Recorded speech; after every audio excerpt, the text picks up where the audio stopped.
Σύμφωνα με δημοσιεύματα σε ελληνικά μέσα ενημέρωσης, τα οποία βασίζονται σε σημερινό δημοσίευμα της γερμανικής εφημερίδας Die Welt, που επικαλείται τουρκικές στρατιωτικές πηγές, πριν από λίγες ημέρες, ο Τούρκος πρόεδρος Ταγίπ Ερντογάν ζήτησε από τους στρατηγούς του να βυθίσουν ελληνικό πολεμικό πλοίο ή να καταρρίψουν ελληνικό μαχητικό αεροσκάφος, προκαλώντας έτσι θερμό επεισόδιο μεταξύ της Ελλάδας και της Τουρκίας.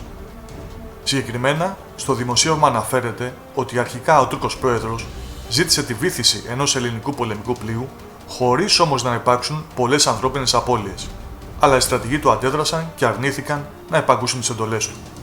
Στη συνέχεια, ζητήθηκε η κατάρριψη ενός ελληνικού πολεμικού αεροπλάνου, χωρίς όμως και πάλι να υπάρξει ανθρώπινη απώλεια, δηλαδή να διασωθεί ο πιλότος, αλλά και πάλι οι στρατηγοί του αρνήθηκαν να το κάνουν. Η αρθρογράφος του συγκεκριμένου δημοσιεύματος τονίζει ότι ο ευσεβής πόθος του Ερντογάν είναι να προκληθεί ένα θερμό επεισόδιο με την Ελλάδα, ώστε να την οθήσει σε διαπραγματεύσεις με τους δικούς του όρους. Συνεχίζοντας, αναλύει τους λόγους αυτής της συμπεριφοράς του Προέδρου Ερντογάν. Η αλήθεια είναι ότι ο Τούρκος πρόεδρος Ερντογάν δεν ενδιαφέρεται πρωτίστως για το φυσικό αέριο. Η εθνικιστική του ρητορική ακολουθεί έναν εντελώς διαφορετικό υπολογισμό. Ο μετασχηματισμός της Αγίας Σοφίας σε τζαμί, η ανακάλυψη ενός φερόμενου προσοδοφόρου πεδίου φυσικού αερίου στη Μαύρη Θάλασσα, που είχε ήδη βρεθεί το 2004 και κόντρα με την Ελλάδα. Όλα αυτά είναι ψηφιδωτά κομμάτια με τα οποία θέλει να αποσπάσει τον τουρκικό λαό από το να στραφεί εναντίον του. Ο Ερντογάν προκαλεί με ρητορική, ενώ το ναυτικό πηγαίνει βήμα προς βήμα προς μια στρατιωτική αντιπαράθεση με τον εταίρο του ΝΑΤΟ, Ελλάδα.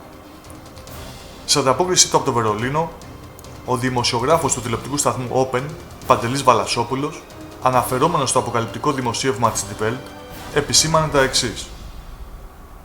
Για να το γνωρίζει η εφημερίδα Die Welt και να επικαλείται τουρκικές στρατιωτικές πηγές, είναι πάρα πολύ πιθανό οι μυστικές υπηρεσίες της Γερμανίας, της Γαλλίας και άλλων ευρωπαϊκών χωρών να γνωρίζουν τις τουρκικές μεθοδεύσεις.